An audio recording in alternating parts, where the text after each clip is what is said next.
জীবনের একটা পদক্ষেপ আমাদেরকে কিছু না কিছু শিক্ষা দিয়ে যায়।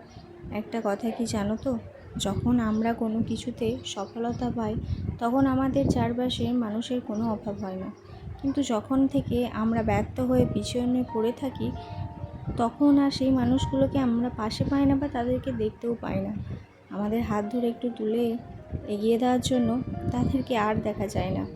আর ঠিক সেই মুহূর্তেই আমরা বুঝতে পারি কে আমাদের ভালো চায়, কে আমাদের পাশে আছে। আমরা মানুষ চিনতে শিখি। যাই হোক, চলো, তোমাদের সাথে অনেক গল্প হবে, অনেক কথা হবে। তার আগে নিজের পরিচয়টা দিয়ে দিই। হ্যালো এভরিওয়ান, কেমন আছো তোমরা সবাই?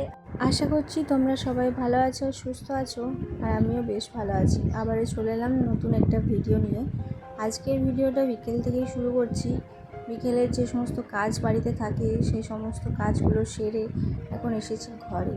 এই বিছানাটা যেহেতু দুদিন ব্যবহার হয়েছে, ওই যে দুদিন আগে ভিডিওতে দেখিয়েছিলাম আমার ননদ এবং নন্দা এসেছিলো, তো তখন তো ওনারা আমাদের ঘরেতেই ছিল আর আমরা ছিলাম এই ঘরটায়। এই ঘরটা তো ফাঁকা পড়ে থাকে। আমরা তো বাড়িতে 5 জন আর রুম হচ্ছে অনেকগুলো, তার জন্য এই রুমটা তো আর ব্যবহার হয় না। ওই কুটুম বা লোকজন পুজো এলে তখন ব্যবহার করা হয়। দিদিভাই যেহেতু ডাক্তার দেখাতে এসেছিলো, একবার গিয়েছিল বর্ধমান বাপির সাথে ডাক্তার দেখাতে, কাজ মেটেনি বলে আর থাকলো না, আবারও পরে আসবে, তাই আজ সকালেই চলে গেছে। তো যাই হোক, দেখো, কথা বলতে বলতে অর্ধেক বিছানা পরিষ্কার করে নিয়েছি আর এটাকে ভালো করে ঢাকাঢুকি দেওয়ার জন্য রেডি করে নিচ্ছি, কারণ এরপর থেকে এই ঘরটা তো আর কেউ শোবে না, শুধু মোছামাছিরই উৎপাত হবে। তাই ভাবলাম বিছানাটাকে ভালো করে পরিষ্কার রাখার জন্য এগুলোকে তো ঢুকে রেখে দিতে হবে, না হলে তো ধুলো জমবে। আর আমি যেহেতু থাকবো না, মাকে একা হাতে সমস্ত কাজ করতে হবে বাড়ি। আর একটা সংসারে যে 2-3টে কাজ থাকে তা তো নয়, অনেক কাজ থাকে। তো ভাবলাম এটাকে গুছিয়ে রেখে দিয়ে যাই, তাহলে মায়ের সুবিধাও হবে আর অতটা দেখতে হবে না এদিকে।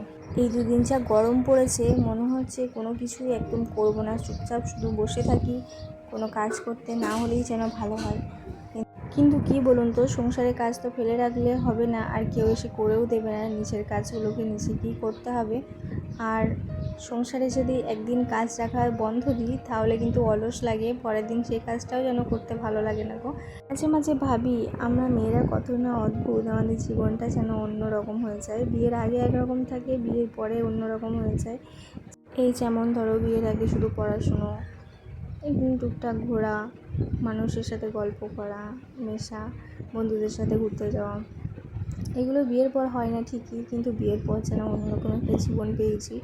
মাঝে মাঝে এই জীবনটাকে যেন শেকলবন্দি মনে হয়, আবার মাঝে মাঝে মনে হয় না, ঠিক আছে, সব মেয়েকে এই জীবনে পা রাখতে হয় একবার না একবার। সব থেকে বড়ো কথা এটাই, তুমি যেই হও না কেন, যত বড়ই চাকরি করো না কেন, তুমি যদি একটা মেয়ে হয়ে থাকো তাহলে সেই মেয়েটাকে কিন্তু রান্না বান্না করে সমস্ত মানুষজনকে খুশি করার দায়িত্ব নিজের ঘাড়ে রেখে দিতে হয়। সংসার আর পরিস্থিতির চাপে মাঝে মাঝে অনেক মেয়ে অসুস্থ হয়ে পড়ার পরেও কিন্তু তারা মুখ বুজে সমস্ত কিছু সহ্য করে যায় আর সবারই সেবা করে যায়, তাই না বলো? দেখো, একটা মেয়ে কিন্তু বিয়ের পর তখনই বুঝতে পারে যখন সে তার শ্বশুরবাড়ি যায়, মা বাবা থেকে দূরে থাকে, তখন তাদের যে কষ্ট জীবনের যে একটা অন্যরকম হয় সেটাই তখন বুঝতে পারে। যাই হোক, কথা বলতে বলতে বিছানা কিন্তু অর্ধেক পরিষ্কার করা হয়ে গেছে আর অনেক কিন্তু এগিয়েও গেছে। এই যে আর একটা কানি ছিল, মানে সেটাকেও আমি ভালো করে রেখে ঢেকে দিচ্ছি যাতে ধুলো বালি বা ঝুল না হয়। আমি কিন্তু অনেকটা সময় নিয়ে বিছানাটাকে গোছাচ্ছি, যখন হঠাৎ যদি কেউ আমাদের বাড়িতে চলে আসে যাতে তার কোনো থাকার অসুবিধা না হয়, তার জন্য ভাবলাম যে এটাকে রেডি করে রাখি। আর রেডি করার পর তোমরা তো ফাইনাল লুকটা দেখলেই যে কেমন লাগছে। যাই হোক, তো চলো, চলে এলাম আবার আমাদের ঘরে।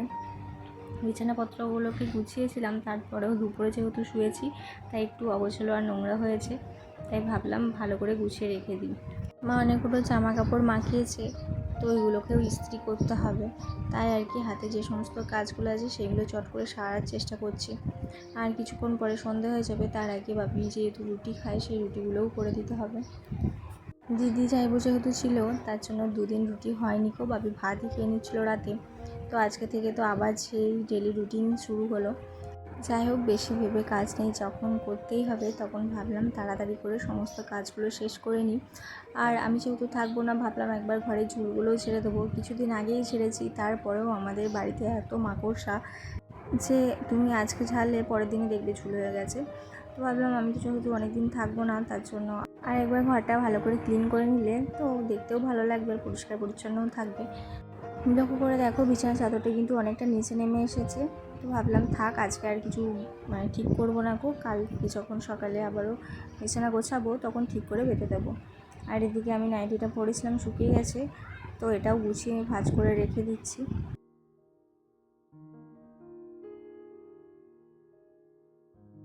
যাই হোক, এখানে একটা ঠিক করতে এসেছি আর অনেকগুলো চোখে পড়ে গেছে।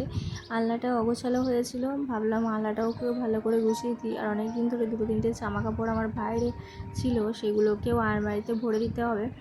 তো তার জন্য আর কি এখানে শাড়িটা তো গুছিয়ে নিচ্ছি।